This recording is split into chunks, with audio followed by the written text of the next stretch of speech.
그날 저는 며느리의 가방에서 가짜 냄새를 맡았습니다. 벼룩시장 천막 아래 박스 하나가 놓여 있었어요. 서아가 펼쳐놓은 명품 가방들이었죠. 가까이 다가가자 코를 찔렀습니다. 가죽이 아니었어요.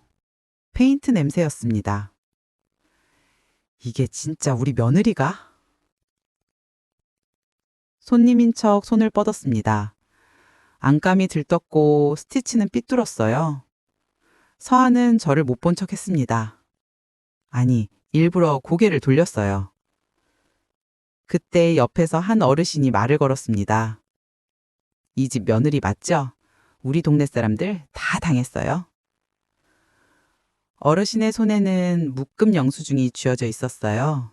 공동구매 대금, 명품 가방 선입금이라는 글자들이 흐릿하게 보였습니다. 저는 그제야 알았습니다.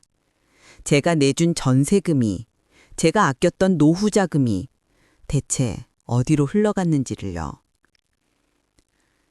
이야기를 들으시기 전 좋아요와 구독 부탁드리며 제 이야기 바로 시작할게요. 남편을 잃은 건 도윤이가 중학교 2학년 때였어요. 갑작스러운 사고였습니다. 그날 이후로 저는 혼자였고 도윤이도 혼자였어요. 그래서 더 꽉 붙잡은지도 모르겠습니다. 아들의 손을, 아들의 미래를요. 수선실을 하나 얻었습니다. 동네 어기 작은 공간이었지만 그곳에서 바지 단을 접고 지퍼를 갈며 하루하루를 버텼어요. 장부에는 모든 걸 적었습니다. 누가 언제 맡겼는지, 얼마를 받았는지, 한 글자도 빠뜨리지 않았어요. 그렇게 모은 돈으로 도윤이를 대학에 보냈습니다. 성실한 아이였으니까 졸업하면 괜찮은 직장에 들어갈 거라 믿었습니다. 그리고 정말로 도윤이는 대기업에 취직했어요.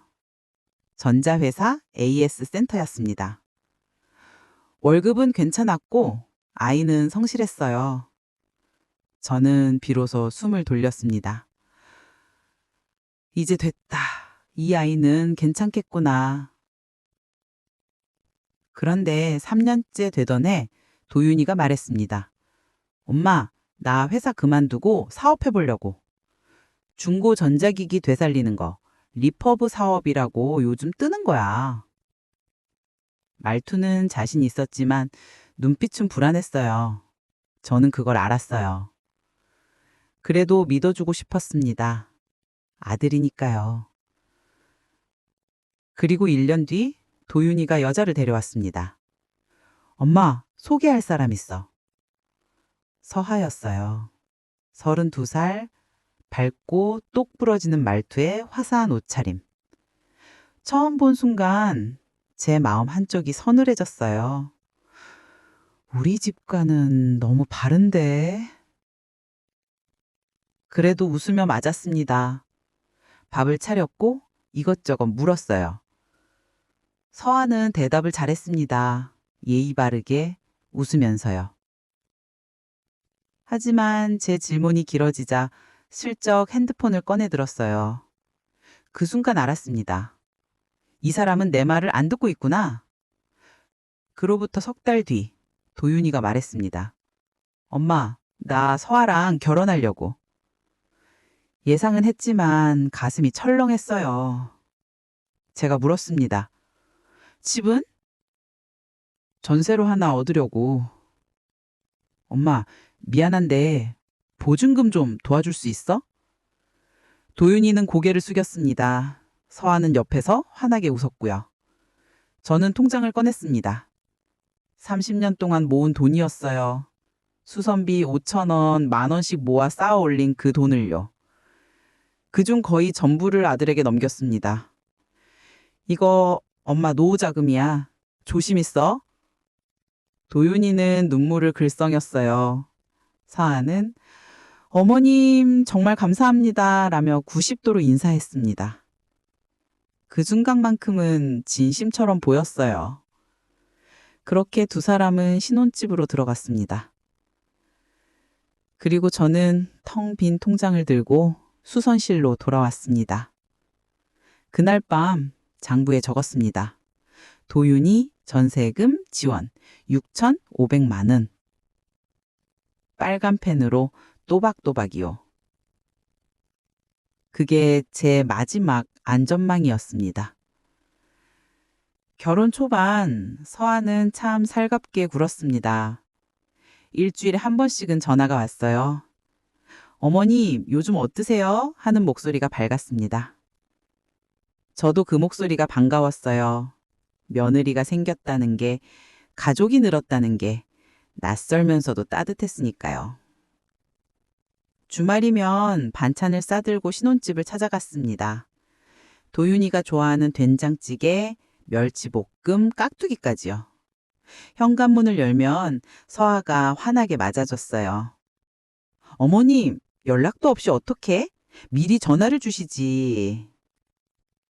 말은 그렇게 했지만 손은 반찬통을 받아들었습니다. 저는 그게 예의인 줄 알았어요. 거실은 깔끔했습니다. 새 소파, 새 TV, 새 커튼이 햇빛을 받아 반짝였어요. 도윤이 사업이 잘 되나 보다 싶었습니다. 도윤아, 요즘 장사 괜찮아? 엄마. 주문 많이 들어와. 서아가 마케팅 쪽 많이 도와주고 있어. 도윤이는 웃으면 서아를 바라봤어요. 서아도 환하게 웃었습니다. 그 웃음이 예뻐 보였어요. 그때까지는요. 그런데 한 달쯤 지났을까요? 서아의 전화가 뜸해졌어요. 제가 먼저 전화를 걸었습니다. 벨이 길게 울렸고 받지 않았습니다. 문자를 보냈습니다. 얘야, 이번 주에 반찬 갖다 줄까? 답장은 한참 뒤에 왔습니다. 어머님, 요즘 너무 바쁘네요. 나중에 연락드릴게요. 이모티콘이 많았습니다. 웃는 얼굴, 하트, 별표까지요. 그런데 이상했어요. 문자는 가벼운데 마음은 무거웠습니다. 바쁘겠지. 젊은 사람들은 다 바빠. 스스로를 달랬습니다. 그러던 어느 날 동네 마트에서 양용석 어르신을 만났어요. 신협 상조회에서 봉사하시는 분이었습니다. 인사를 나누다가 어르신이 물으셨어요. 한 사장님 며느리 요즘 사업 크게 하나 봐요? 네? 무슨 말씀이세요? 아니, 우리 동네 어르신들한테 명품 가방 공동 구매한다고 돈 받았다던데? 근데 물건이 안 온대요? 가슴이 철렁했습니다. 어르신은 계속 말씀하셨어요. 처음엔 한두 분이었는데 알고 보니 여러 분이 당하셨더라고. 그래서 제가 좀 알아보려고요. 저는 아무 말도 못했습니다. 목구멍이 막혔어요. 어르신은 제 얼굴을 보더니 조심스럽게 물으셨습니다. 혹시 모르셨어요? 고개를 끄덕였습니다. 어르신은 한숨을 쉬었어요. 한 사장님, 며느리한테 한번 물어보세요. 이거 제대로 안 하면 큰일 나요. 그날 저녁 저는 신혼집으로 향했습니다. 가슴이 두근거렸고 손은 차가웠습니다. 현관 앞에 섰을 때 안에서 목소리가 들렸어요. 아니, 또 오신대? 진짜 이렇게 자주 오시면 어떡해? 서하의 목소리였습니다. 날카로웠어요. 서하야, 엄마가 그래도 반찬도 챙겨주시고 오빠는 맨날 엄마 편만 들어. 나도 피곤하다고. 저는 차마 초인정을 누르지 못했습니다. 그냥 서 있었어요. 가방 속 반찬통이 무겁게 느껴졌습니다. 한참을 그렇게 서 있다가 조용히 돌아섰습니다.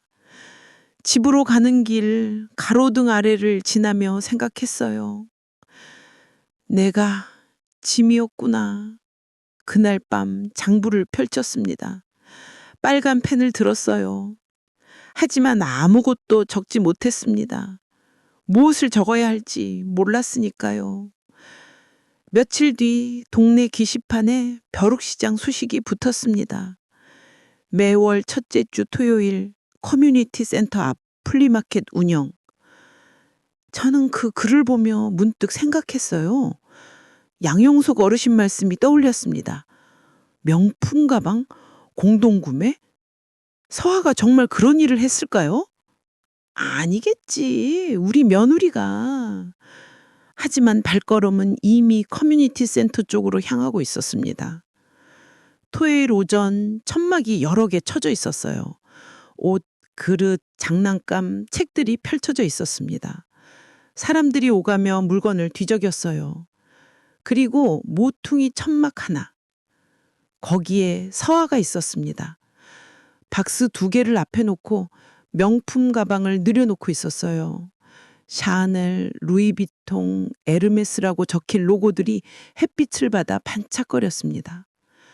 저는 천천히 다가갔습니다. 손님인 척, 가방을 살펴보는 척이요. 그런데 가까이 가자마자 코를 찔렀습니다. 가죽 냄새가 아니었어요.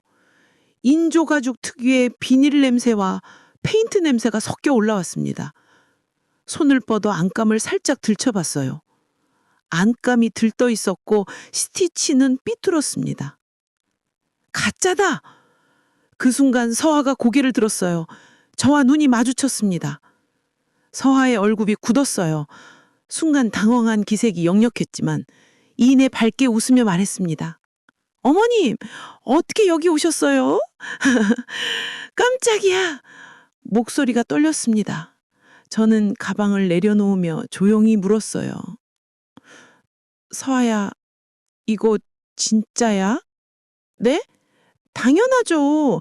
제가 직접 병행 수입으로 들여온 거예요. 그 말을 듣는 순간 옆에서 누군가 끼어들었습니다.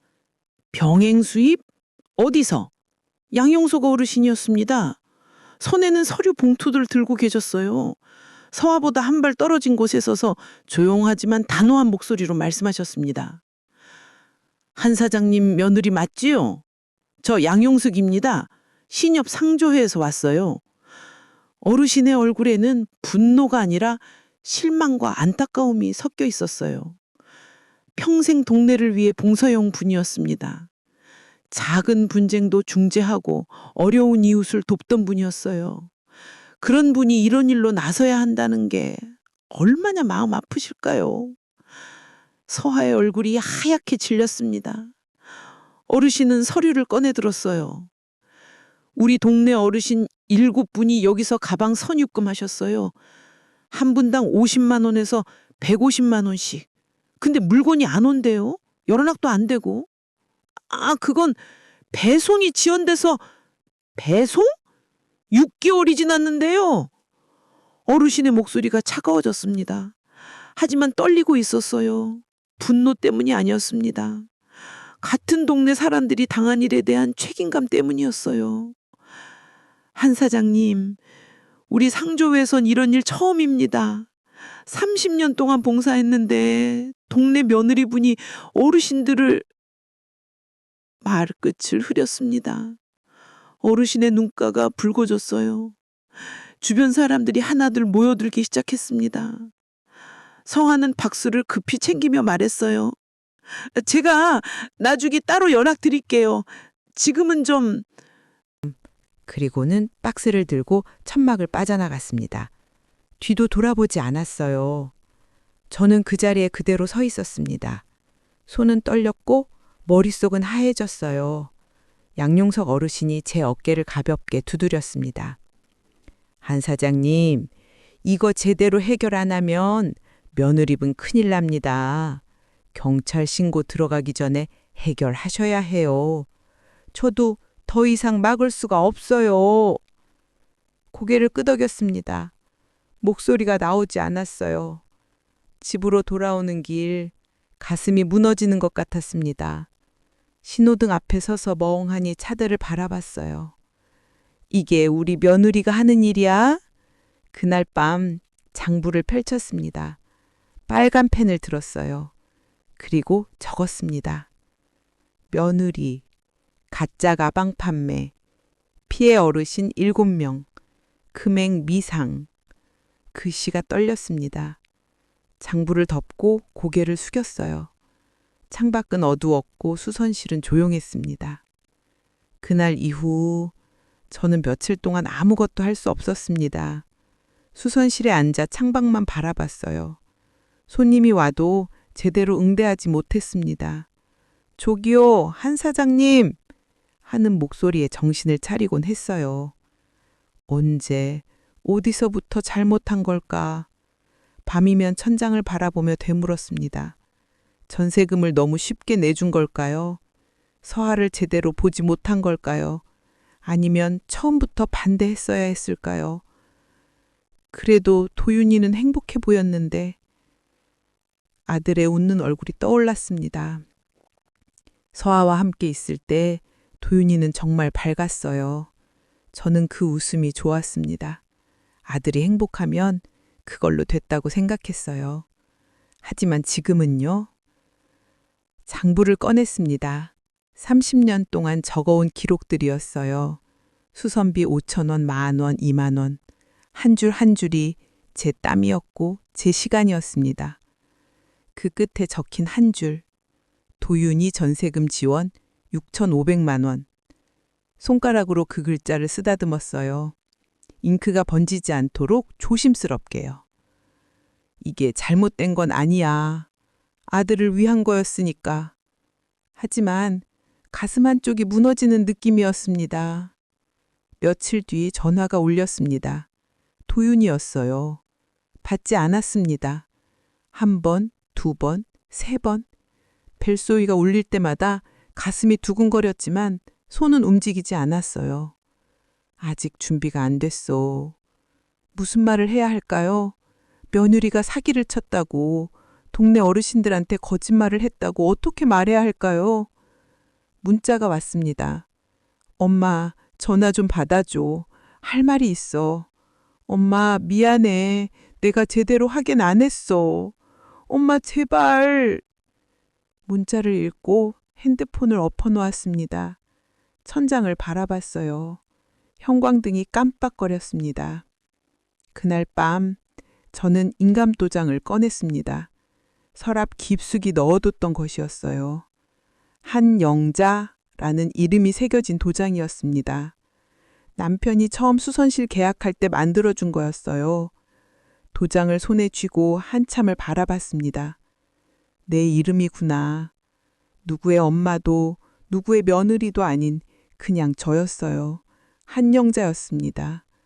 문득 생각했어요. 제가 언제부터 제 이름을 잃고 살았을까요? 도윤이 엄마, 도윤이 어머님으로만 불리다가 정작 한영자는 어디로 갔을까요? 은행 서류로 꺼냈습니다. 자동이체 내역이었어요. 도윤이 명의로 되어 있는 것들이 몇 개 있었습니다. 비상 연락처도 도윤이 핸드폰 번호였어요. 이제 정리해야겠다. 혼잣말이 나왔습니다. 작은 목소리였지만 분명했어요. 다음 날 아침 저는 수선실 문을 열고 거리로 나갔습니다. 오랜만에 제대로 씻고 제대로 옷을 입었어요. 거울을 봤습니다. 주름진 얼굴이었지만 눈빛만은 또렷했어요. 할 수 있어. 은행으로 향했습니다. 걸으면서 생각했어요. 양용석 어르신 말씀이 떠올랐습니다. 경찰 신고 들어가기 전에 해결하셔야 해요. 저도 더 이상 막을 수가 없어요. 도윤한테 전화를 걸어야 했습니다. 이제는요. 은행 앞에 섰을 때 핸드폰을 꺼냈어요. 도윤이 번호를 눌렀습니다. 손이 떨렸지만 통화 버튼을 눌렀어요. 3번 만에 받았습니다. 엄마, 도윤아, 엄마 수선실로 올 수 있어? 지금 당장. 무슨 일인데? 와서 얘기하자. 혼자 와. 목소리를 낮췄습니다. 단호했어요. 도윤이는 잠시 침묵하더니 대답했습니다. 알았어. 지금 갈게. 전화를 끊고 은행 안으로 들어갔습니다. 자동이체 해지 신청서를 받았어요. 한 줄 한 줄 적어 내려갔습니다. 이제부터는 내 걸 지키자. 창구 직원이 서류를 확인하며 물었습니다. 고객님, 이거 해지하시면 자동 납부가 안 되는데 괜찮으세요? 네, 괜찮습니다. 대답이 명확했습니다. 직원은 고개를 끄덕이며 처리를 시작했어요. 그 순간 가슴이 뻥 뚫리는 느낌이었습니다. 이게 내 선택이구나. 은혜 건물을 마치고 수선실로 돌아왔을 때 도윤이가 문 앞에 서 있었습니다. 엄마, 얼굴이 상해 있었어요. 며칠 사이에 수염이 자랐고 눈가에는 다크서클이 진했습니다. 문을 열어주고 안으로 들어왔어요. 도윤이는 의자에 앉지 못하고 서 있었습니다. 엄마, 나 정말 몰랐어. 앉아, 도윤아. 서 있지 말고. 도윤이가 천천히 의자에 앉았습니다. 저도 맞은편에 앉았어요. 한참 침묵이 흘렀습니다. 도윤이가 먼저 입을 열었어요. 엄마, 서아가 뭔가 이상하긴 했어. 근데 나는 그냥 사업 때문에 바쁜 줄만 알았어. 도윤아, 엄마가 너한테 물어볼 게 있어. 솔직하게 대답해줘. 응, 너 정말 몰랐어? 서아가 뭐 하는지? 도윤이는 고개를 숙였습니다. 한참을 그러고 있다가 작게 말했어요. 의심은 했어. 집에 새 물건이 자꾸 늘어나니까. 근데 물어보면 사업용이라고 하더라. 나는 믿고 싶었어, 엄마. 믿고 싶었다. 그 말이 가슴에 박혔습니다. 도윤아, 엄마도 믿고 싶었어. 우리 며느리가 그런 사람이 아니기를. 엄마, 미안해. 미안하다는 말로는 부족해. 이제 어떻게 할 건데? 도윤이가 고개를 들었습니다. 눈이 빨갛게 충혈돼 있었어요. 엄마, 나 서아한테 가봐야 할 것 같아. 제대로 이 얘기 들어봐야 돼. 그래, 엄마도 같이 가자. 1시간 뒤 우리는 신혼집 앞에 섰습니다. 도윤이가 문을 열었어요. 서아는 집에 없었습니다. 거실로 들어섰어요. 그런데 현관 들어서자마자 냄새가 났습니다. 향초 냄새였어요. 인공적으로 달콤한 라벤더 향이 코를 찔렀습니다. 그리고 그 아래로 새 플라스틱 냄새가 섞여 있었어요. 거실을 둘러봤습니다. 새 소파, 새 러그, 새 조명이 눈에 들어왔어요. 지난번보다 더 많아진 것 같았습니다. 도윤아, 이거 다 새로 샀어? 응, 1달 전쯤. 돈은 어디서? 도윤이는 대답하지 못했습니다. 저는 주방으로 향했습니다. 냉장고 문에는 자석으로 메모지며 전단지가 붙어 있었어요. 그중 하나, 자석 아래 종이 묶음이 눈에 들어왔습니다. 반품 라벨이었어요. 여러 장이 겹쳐져 있었습니다. 택배 반품 접수증, 교환 신청서, 그리고 쇼핑몰 주문 취소 내역이었어요. 날짜를 보니 최근 2달 사이였습니다. 한 장을 살짝 빼내 봤어요. 명품 가방 주문 취소 내역이었습니다. 금액란에는 120만 원이라고 적혀 있었어요. 다른 장도 봤습니다. 명품 지갑 반품 85만 원, 핸드백 교환 신청 150만 원이었습니다. 손이 떨렸어요. 도윤이를 불렀습니다. 도윤아, 이리 와봐. 도윤이가 다가왔어요. 종이 묶음을 내밀었습니다. 이게 뭐야? 도윤이가 한 장씩 넘겨봤습니다. 얼굴이 점점 하얗게 칠해갔어요. 엄마, 이건 명품 가방이야. 주문했다 취소하고 반품하고. 금액 좀 봐. 도윤이는 종이를 준 채 주저앉았습니다. 바닥에 그대로 앉아버렸어요. 150만 원, 120만 원. 이게 다 뭐야? 저는 냉장고 문을 다 살폈습니다. 옆쪽에 신용카드 명세서가 끼워져 있었어요. 빼내서 펼쳤습니다. 이번 달 결제 예정 금액 845만 원. 숨이 막혔습니다. 도윤한테 건넸어요. 도윤아, 이것도 봐. 도윤이가 명세서를 받아들었습니다. 손이 떨렸어요. 한참을 들여다보더니 바닥에 명세서를 떨어뜨렸습니다. 845만 원. 이게 뭐야? 이게 서아가 쓴 거야. 나는 정말 몰랐어, 엄마. 서아가 카드를 따로 쓴다고 해서. 도윤이가 머리를 감싸 쥐었습니다. 어깨가 떨렸어요. 저는 거실을 둘러봤습니다. 새 소파, 새 TV, 새 커튼. 이 모든 게 거짓 위에 세워진 것이었어요. 그때 현관문이 열렸습니다. 오빠, 나 왔어. 장바 완. 서아가 들어왔어요. 손에는 쇼핑백이 가득했습니다. 거실로 보더니 멈췄어요. 저와 눈이 마주쳤어요. 그리고 바닥에 앉아있는 도윤이를, 손에 든 반품 라벨과 명세서를 봤습니다. 쇼핑백이 바닥에 떨어졌어요. 공기가 얼어붙었습니다. 서아가 멈춰섰습니다. 얼굴이 하얗게 질려 있었어요. 어머님, 어떡해? 서아야, 이것 좀 봐. 도윤이로 바닥에서 명세서를 집어들었습니다. 손이 떨렸어요. 이게 뭐야? 845만 원? 서아는 대답하지 못했습니다. 입술만 파르르 떨렸어요. 그리고 이건 명품 가방 주문 취소, 반품. 도윤이가 목소리가 높아졌습니다. 저는 조용히 서 있었어요. 아무 말도 하지 않았습니다. 오빠, 그건 제대로 얘기해. 이게 다 뭐냐고. 도윤이가 소리쳤습니다. 서아가 주저앉았어요. 눈물이 흘러내렸습니다. 하지만 저는 더 이상 며느리의 눈물에 흔들리지 않았어요. 가방을 들고 조용히 말했습니다. 나 갈게. 어머님, 잠깐만. 도윤아, 너희끼리 얘기해. 엄마는 할 일 있어. 현관문을 열고 나왔습니다. 뒤에서 도윤이가 부르는 소리가 들렸지만 돌아보지 않았어요. 다음날 아침 수선실 문을 열었을 때 양용석 어르신이 서 계셨습니다. 한 사장님, 아침 일찍 죄송합니다. 어르신, 어서 오세요. 어르신을 안으로 모셨어요. 의자를 권하고 따뜻한 차를 내왔습니다. 어르신은 서류 봉투를 꺼냈어요. 지난번보다 더 두툼했습니다. 한 사장님, 이거 좀 보세요. 피해자분들이 다시 정리해 오셨어요. 이번엔 증거도 더 확실합니다. 서류를 펼쳤습니다.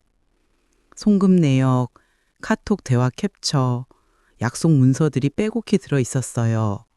사진도 있었습니다. 플리마켓에서 찍은 가방 사진들이었어요. 한 장 한 장 넘기며 읽었습니다. 명품 가방 공동구매, 샤넬 클래식, 선입금 150만 원. 에르메스 버킨 공동구매, 입금 완료. 배송 예정일 3월 15일. 날짜를 봤습니다. 3월 15일은 벌써 5달 전이었어요. 카톡 대화 내용도 있었습니다. 서하님, 이번에 정말 좋은 기회예요. 명품 가방 공동 구매하시면 백화점보다 50% 싸게 드릴게요. 그래? 그럼 하나 부탁할게. 네, 입금해 주시면 바로 주문 넣을게요. 한 달이면 도착해요. 그리고 그 아래 피해자가 보낸 메시지들. 서하 씨, 가방 언제 와요? 벌써 2달이 지났는데 전화 좀 받아주세요. 읽는 내내 가슴이 무너졌습니다. 어르신, 이분들 다 서하랑 연락이 안 되시는 건가요? 처음엔 답장이 왔어요. 조금만 기다려달라고, 배송이 지연됐다, 이런 식으로요. 근데 2달 전부터는 아예 연락이 끊겼답니다. 양용석 어르신의 목소리가 떨렸어요. 평생 동네를 위해 봉사해온 분이었습니다. 이런 일이 자신의 눈앞에서 벌어졌다는 게 얼마나 괴로우실까요? 한 사장님, 저도 이게 참 우리 동네 어르신들이에요. 같이 교회를 다니고 상주의 활동도 같이 하시는 분들이고요. 이분들이 평생 모은 돈으로 손주들 선물 하나 사드리려고 하신 건데 어르신의 눈가가 붉어졌습니다. 손이 떨렸어요. 다음 장을 넘겼습니다. 피해 금액 총액이 적혀 있었어요. 총 7명, 피해 금액 680만 원. 숨이 막혔습니다. 어르신이 조용히 말씀하셨어요. 한 사장님, 이거 제대로 해결 안 하면 경찰 신고 들어갑니다. 이미 두 분은 신고하시겠다고 하셨어요. 저도 더 이상은 못 막습니다. 어르신, 제가 어떻게 해야 할까요? 일단 며느리분이 인정하고 사과하셔야 합니다. 그리고 당연히 피해 금액 돌려드리고요. 680만 원을... 네, 그게 최선입니다. 경찰 신고 들어가면 며느리분 사기죄로 전과 생깁니다. 서류를 내려놓았습니다. 손이 떨려서 물컵을 제대로 잡을 수가 없었어요. 제가 아들한테 얘기해 볼게요. 빨리 하셔야 합니다. 이번 주 안으로요. 다음 주면 신고가 들어갑니다. 어르신이 돌아가시고 저는 서류를 들고 한참을 앉아 있었습니다. 밖에서는 사람들이 오가고 찻소리가 들렸어요. 하지만 수선실 안은 조용했습니다. 저는 핸드폰을 들었습니다. 도윤이한테 전화를 걸었어요. 한 번만에 받았습니다. 엄마, 도윤아, 엄마 수선실로 와. 서하랑 같이. 알았어, 지금 갈게. 전화를 끊고 서류를 탁자 위에 펼쳐 놓았습니다. 이제 끝을 봐야겠다. 1시간 뒤 수선실 문이 열렸습니다. 도윤이가 먼저 들어왔고 서하가 그 뒤를 따라왔어요. 서하의 얼굴은 창백했습니다. 화장기가 없었고 머리는 대충 묶여 있었습니다. 눈가가 퉁퉁 부어 있었습니다. 어서 와. 앉아. 두 사람이 의자에 앉았습니다. 저도 맞은편에 앉았어요. 탁자 위에는 양용석 어르신이 주신 서류가 놓여 있었습니다. 침묵이 흘렀습니다. 긴 침묵이었어요. 도윤이가 서류를 보고 있었습니다. 어젯밤 제대로 잠을 못 잔 것 같았어요. 눈이 충혈돼 있었고 손은 계속 떨리고 있었습니다. 내 아들이 이렇게까지. 가슴이 아팠지만 지금은 감정을 추스려야 할 때였어요. 도윤이가 먼저 입을 열었습니다.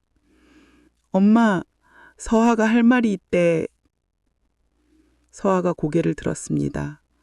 눈물이 고여 있었어요.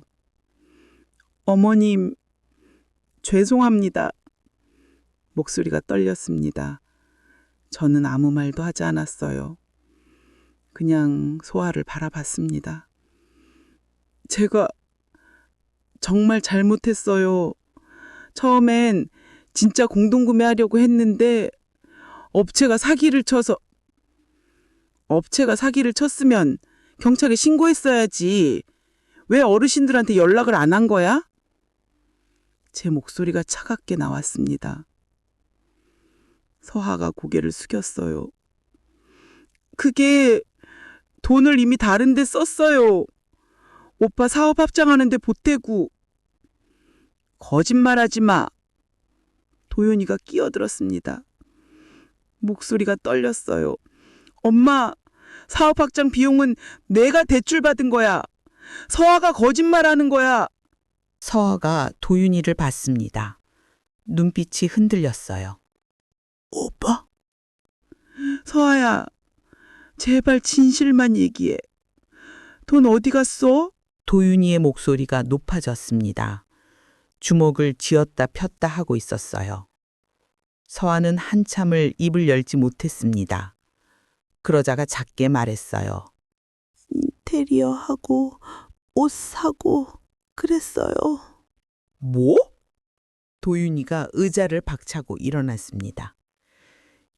680만 원을 네 옷이랑 인테리어에 썼다고? 미안해요.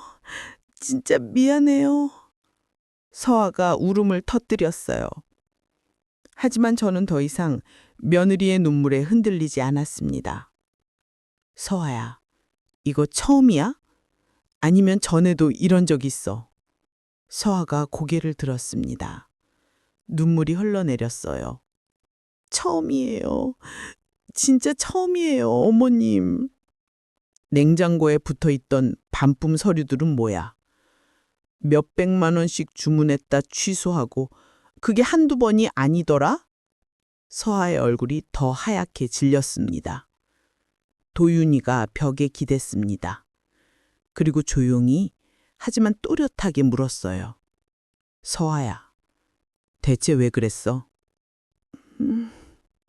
돈이 필요했으면 나한테 얘기하지. 왜 어르신들을 속였어? 왜? 서아는 대답하지 못했습니다. 그저 고개를 숙인 채 울고 있었어요. 저는 조용히 물었습니다. 서아야, 솔직히 말해봐. 나한테는 솔직하게 말해봐. 왜 그랬어? 서아가 천천히 고개를 들었습니다. 눈물 범벅이 된 얼굴로 작게 말했어요. 저도 잘 모르겠어요. 처음엔 그냥 예쁜 거 하나 사고 싶었어요. 친구들은 다 좋은 거 쓰는데 저만 초라해 보이는 것 같아서요. 그래서 어르신들 돈을 받았어? 아니에요. 처음엔 정말 공동구매 하려고 했어요. 근데 한두 개 사다 보니까 자꾸 더 사고 싶어지고 멈출 수가 없었어요. 서아의 목소리가 작아졌습니다. 오빠는 맨날 사업 때문에 바빴어요. 저는 외로웠어요. 뭔가를 사면 기분이 나아지는 것 같았어요. 그래서 자꾸. 그래서 사기를 쳤어? 도윤이의 목소리가 차가웠습니다. 오빠, 미안해. 미안하다고 해결돼? 어르신들이 얼마나 힘들게 모은 돈인데. 도윤이가 소리쳤습니다. 서아가 바닥에 무릎을 꿇었어요. 어머님, 죄송합니다. 정말 죄송합니다. 저는 서아를 내려다봤습니다. 눈물 흘리는 며느리를, 무너진 아들을요. 그리고 생각했습니다. 외로웠구나. 처음으로 서아가 조금 이해됐습니다. 완전히는 아니었어요.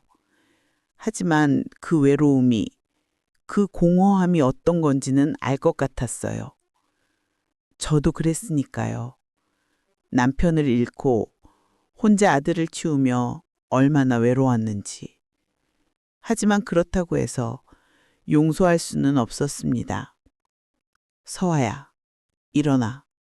서아가 천천히 일어났습니다. 어머님, 엄마가 돈 낼게. 엄마, 그게 무슨...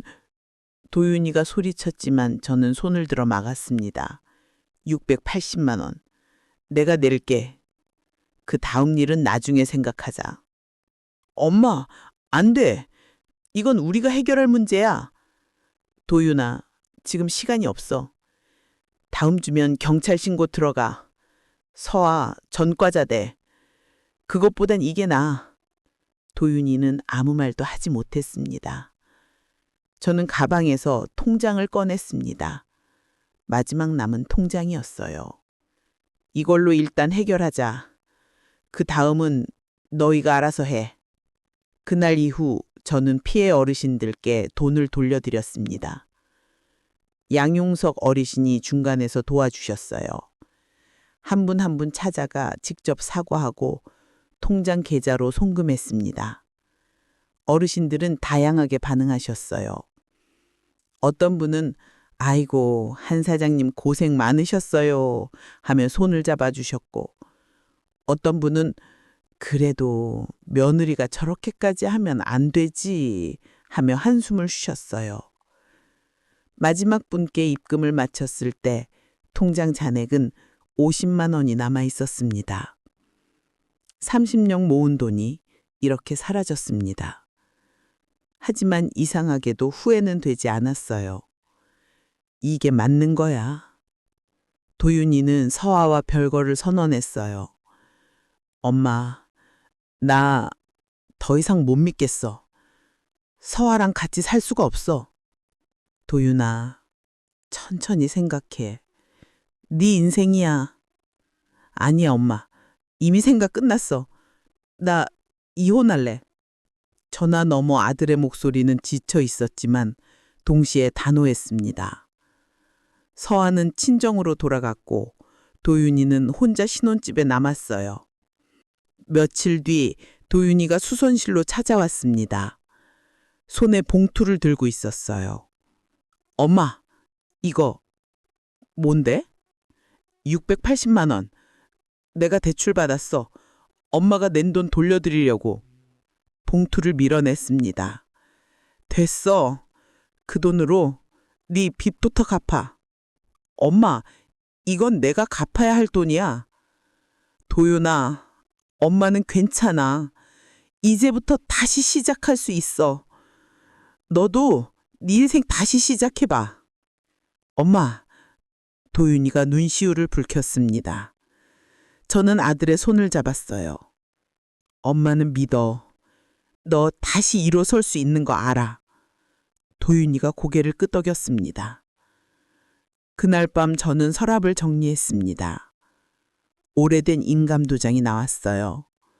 남편이 처음 수선실 계약할 때 만들어준 것이었습니다. 한영자라는 이름이 새겨져 있었어요. 도장을 손에 쥐고 한참을 바라봤습니다. 내 이름이구나. 며느리에게도 아들에게도 누구에게도 불려진 적 없는 이름이었어요. 오직 제 것이었습니다. 서랍 깊숙이 넣어두었던 서류들을 꺼냈어요. 은행 자동이체 내역, 신협 적금 통장, 수선실 임대계약서였습니다. 하나하나 확인하며 정리했어요. 이제부터는 내 걸 지키자. 다음 날 은행에 갔습니다. 새 통장을 만들었어요. 수선실 수입몸 들어가는 통장이었습니다. 한영자라고 적힌 그 통장에 인감을 찍었어요. 도장 찍는 순간 가슴이 뛰었습니다. 이게 내 자리구나. 창구 직원이 통장을 건네주며 웃었습니다. 고객님, 새 출발하시는 거예요? 네, 그런 셈이지요. 대답하며 웃었어요. 진짜 웃음이었습니다. 수선실로 돌아와 달력을 폈습니다. 빨간 펜을 꺼냈어요. 오늘 날짜에 동그라미를 쳤습니다. 새 출발. 그리고 그 아래 작게 적었어요. 바느질 교실 계획, 목요일 오후 2시. 오래된 기술을 나누기로 했습니다. 혼자 간직하기보다 누군가에게 전해주는 게 낫겠다 싶었어요. 동네 게시판에 전단지를 붙였습니다. 바느질 교실 모집, 매주 목요일 오후 2시, 재료비만 받습니다. 첫 수업날, 4분이 오셨어요. 동네 아주머니들이었습니다. 한 선생님, 저희도 바느질 배울 수 있을까요? 그럼요. 천천히 하나씩 알려드릴게요. 바지단 접는 법, 지퍼 가는 법을 알려드렸어요. 손이 서툰 분도 계셨지만 천천히 따라 하셨습니다. 한 선생님, 손이 참 빠르시네요. 30년 넘게 했으니까요. 웃으며 대답했습니다.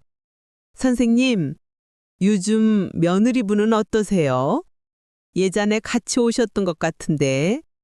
한 분이 조심스럽게 물으셨어요. 저는 바늘에 실을 꿰며 대답했습니다. 지금은 안 봐요. 각자 사는 게 나은 것 같아서요. 아이고, 그러셨어요. 힘드시겠네요. 괜찮아요. 이게 맞는 것 같아요. 정말 괜찮았습니다. 일주일 뒤 도윤이한테서 전화가 왔어요.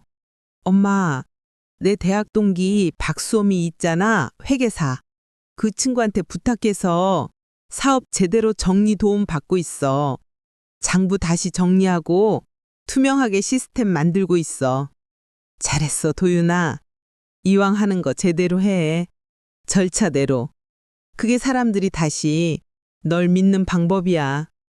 그리고 엄마, 서아가 집 앞에 와서 울고 있대.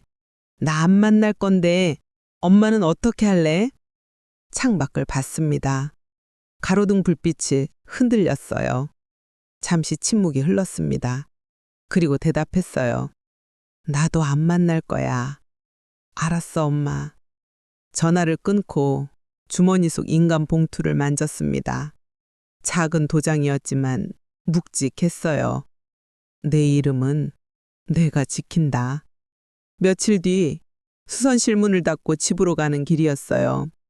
골목 어귀에서 누군가 서 있는 게 보였습니다. 서하였어요. 어머님! 목소리가 떨렸습니다. 얼굴은 더 야위어져 있었고 눈은 붉게 충혈돼 있었어요. 어머님, 죄송합니다. 제발 한 번만 기회를 주세요. 서아가 고개를 숙였습니다. 어깨가 떨렸어요. 저는 그 자리에 멈춰 섰습니다. 며느리를 바라봤어요. 문득 생각했습니다. 이 사람도 누군가의 딸이구나. 누군가에게는 소중한 사람이겠구나. 하지만 저에게는 더 이상 며느리가 아니었습니다. 서하야, 난 너를 용서할 수 없어. 지금은. 어머님, 네가 한 일은 단순히 돈 문제가 아니야. 사람들의 신뢰를 배신한 거야. 그건 쉽게 용서될 수 있는 게 아니야. 서하가 울음을 터뜨렸습니다. 하지만 서하야, 너도 다시 시작할 수 있어. 네 인생은 네가 책임지는 거야. 누구한테 기대지 말고 네 힘으로 일어서. 어머님, 그때 되면 그때 다시 얘기하자. 지금은 각자 살자. 서하를 지나쳐 걸어갔습니다. 뒤에서 우는 소리가 들렸지만 돌아보진 않았어요. 집에 도착해 인감도장을 꺼냈습니다. 책상 위에 놓고 한참을 바라봤어요. 한영자. 제 이름이었습니다. 누구의 엄마도 누구의 시어머니도 아닌 그냥 저였어요. 그날 밤 장부를 폈습니다. 빨간 펜을 들었어요. 그리고 적었습니다. 바느질 교실, 4명 시작, 수강료 없음, 급여 없음. 그 아래 작게 덧붙였어요. 하지만 내 이름을 지켰다. 창밖에는 별이 떠 있었습니다. 집안은 조용했고 저는 혼자였어요. 하지만 외롭지 않았습니다.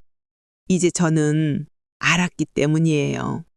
혼자라는 건 외로운 게 아니라 자유로운 거라는 걸. 여기까지 제 이야기를 들어주셔서 고맙습니다. 긴 이야기였죠? 며느리 이야기, 아들 이야기, 그리고 통장이 텅 비는 이야기였어요. 서아는 결국 떠났습니다. 도윤이는 혼자 다시 시작하고 있어요. 그리고 저는 제 이름으로 살아가고 있습니다. 바느질 교실은 지금 10명이 되었어요. 다들 손이 익숙해져서 이제는 서로 가르쳐 주기도 합니다. 그 모습을 보며 생각해요. 나눔은 이렇게 하는 거구나. 받기만 하는 게 아니라 주고 받는 거였어요. 여러분도 지금 힘드신가요? 가족 때문에, 며느리 때문에, 아들 때문에 마음 아프신가요? 그렇다면 한 가지만 기억하세요. 혼자라는 건 외로운 게 아닙니다. 자유로운 거예요. 이 영상이 도움이 되셨다면 구독과 좋아요 부탁드립니다. 여러분의 응원이 제게 큰 힘이 됩니다. 건강 챙기시고 다음 이야기에서 또 뵙겠습니다. 감사합니다.